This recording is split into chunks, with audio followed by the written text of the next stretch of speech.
আবার সুজাপুরে প্লাস্টিক গোডাউনে আগুন, ভস্মীভূত 6টি গোডাউন। রবিবার ভোর প্রায় 3টে নাগাদ এই অগ্নিকাণ্ডের ঘটনা ঘটে। ঘটনায় ক্ষতির পরিমাণ প্রায় 80 লক্ষ টাকা। বিগত দিনেও সুজাপুরে প্লাস্টিক গোডাউনে আগুন লেগে লক্ষ লক্ষ টাকার ক্ষতি হয়েছে। এলাকার জনপ্রতিনিধিরা কালিয়াচকে দমকল কেন্দ্র তৈরি করার আশ্বাস দিয়েছেন, কিন্তু এখনো পর্যন্ত তা হয়নি। বারবার আগুন লাগায় কয়েক কোটি টাকার ক্ষতি হয়েছে, আর বারবার জনপ্রতিনিধিরা জমিজটের অজুহাত দেখিয়ে দিন পার করছে। এদিন আগুন লাগার সঙ্গে সঙ্গে স্থানীয়রা ছুটে এসে আগুন নেভানোর চেষ্টা করে। দমকল আসে প্রায় 2 ঘন্টা পর। তখন 6টি প্লাস্টিকের গোডাউন পুড়ে ছাই হয়ে যায়।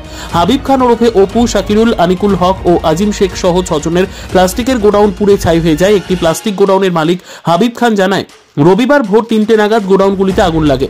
স্থানীয় লোকজন ছুটে এসে আগুন নেভানোর চেষ্টা করে। দমকল কেন্দ্রকে খবর দেওয়া হলে তারা আসে 5টায়। ততক্ষণে 6টি গোডাউন পুড়ে ছাই হয়ে যায়। কালিয়াচকে দমকল কেন্দ্র থাকলে এতটা ক্ষতি হতো না। বারবার আগুন লাগছে, কিন্তু কালিয়াচকে দমকল কেন্দ্র তৈরি হচ্ছে না, যার ফলে ক্ষতির পরিমাণ অনেক বেড়ে যাচ্ছে।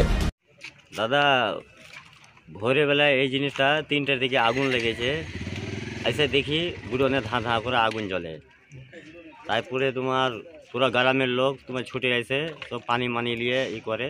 তারপরে তোমার ফায়ার ব্রিগেডের গাড়ি এসে সবকে মনে হয় কাজ চালু হয়। দাদা, আপনার গুণ এখানে 6টা গুড়ন ছিল, 6টাই তোমার জ্বলে গেছে। তোমার কিভাবে হয়েছে এখন, কিভাবে কি মনে হচ্ছে কিভাবে হয়েছে দাদা বলা যায় না। এখন বহু লাগিয়েছে কি নিজের মনে লেগেছে, এটা এখন পুলিশকে তদন্ত করতে হবে। কি লোকও আমাদের যে গ্রামের আছে তারাকেও এখন তদন্ত করে দেখতে হবে কি আগুনটা প্রায় আমাদের সুজাপুরে প্রায় জায়গাতে লাগে। আগুনটা লাগে কিসের জন্য? আমাদের সুজাপুরে প্লাস্টিকের কাজ হয়। এখানে কোনো ফায়ার ব্যাংকের কি কোনো জিনিসের সেফটির জিনিস নাই। এটা জিনিসগুলা দেখতে হবে। বড় মাথা যারা আছে তারাকে গুরুত্ব নিয়ে জিনিসটা করার দরকার। হ্যাঁ, ফায়ার ব্রিগেডের দরকার কি সেফটির জন্যে। প্লাস্টিকের কাজ তো কোথায়, যেরকম আমার 2টা গুড়ন জ্বলেছে। আমার এই 2টা গুড়নে আমার ধরলাম 25-30 লাখ টাকার ক্যাপাসিটি আছে। আমরা ফের রাস্তাতে চলে এলাম। এখন কি করব? এই 6টা গুড়ন যে জ্বলে সেখানে কত লোক কাজ করতো? অনেক লোক, হ্যাঁ স্যার 70টা লোক ধরেন। এখন গিয়েছে কি মনে হচ্ছে? এটা বলা যাচ্ছে না, রাতের ব্যাপার তো কোনো ছিল না। তোমার কিভাবে দেখতে পেলেন আপনি বলবেন? গ্রামের লোক তোমার দেখে ধোঁয়া উঠছে, আগুন জ্বলছে, বাড়ি থেকে বের করতে লেগে তোমার ডাকাডাকি করতে লেগেই তোমার জিনিসটা জ্বলে যায়। প্লাস্টিক তো খুব তাড়াতাড়ি জ্বলে। দমকল কার্ডের সময় এসেছিল? দমকা 4টার সময়, ওই 4টা-5টার দিকে জ্বলে টুলে তোমার। প্রায় তো সুজাপুরে প্লাস্টিক কারখানায় আগুন লাগতে থাকে। দমকলে এখন পর্যন্ত ইঞ্জিন এখানে ব্যবস্থা করা হয়নি, কি বলবেন? কি বলবো কি, আমাদের যে এখানে ইউনিয়ন আছে আর প্রায় বড় বড় পয়সাওয়ালাও আছে।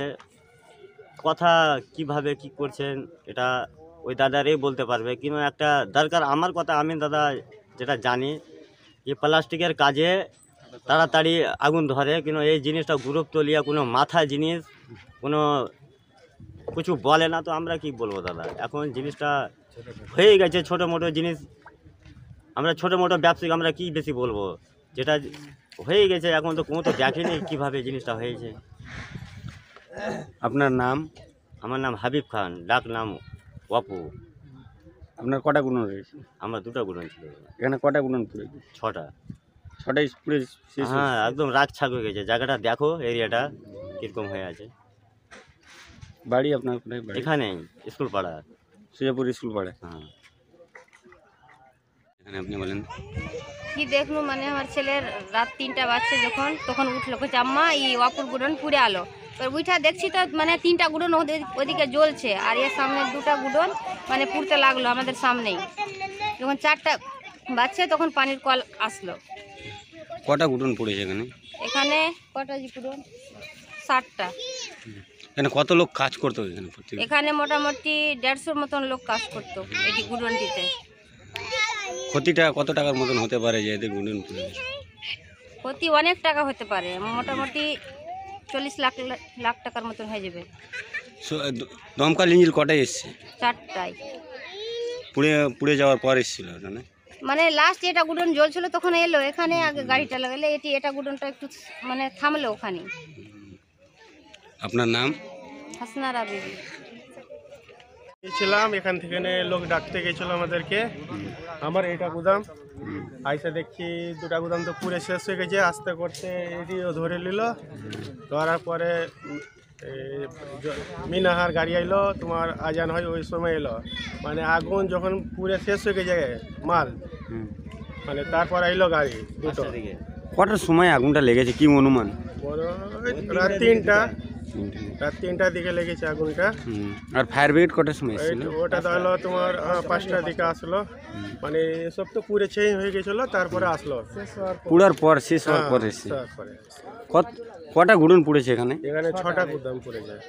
এখানে লেবার থাকে গুডন, রাত্রে কেউ ছিল নাকি? রাত্রে কেউ ছিল না, আগুন লেগেছে, গাঁয়ের লোক আসলো, তারপরে সব মিললো।